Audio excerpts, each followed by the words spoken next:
There is an election every year in Virginia. Once election season starts, it's difficult to escape the barrage of political ads and election talk. But one psychologist says the very nature of the electoral process can cause people to feel, uneasy. One of the things that elections produce in us is some tension and anxiety because we have an interest in particular outcomes, and yet we perceive that we don't have a whole lot of control over them, and that's a great formula for tension in any atmosphere.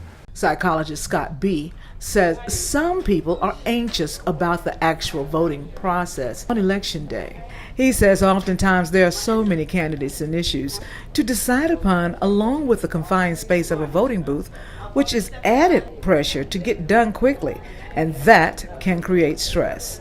Dr. B suggests voting by mail in the future. That way people have time to do their research and cast their ballot from the comfort of their home. But for some, the stress of Election Day doesn't stop at the polls. Despite working to avoid conversations about the elections, someone will eventually bring up the subject.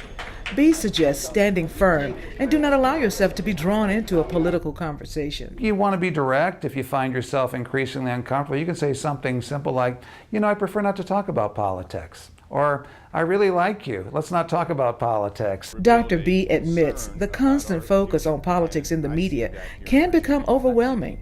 He suggests staying in tune long enough to know your choices, but do not allow the noise to drive you away from voting. Elaine Rackley for Breaking Through News.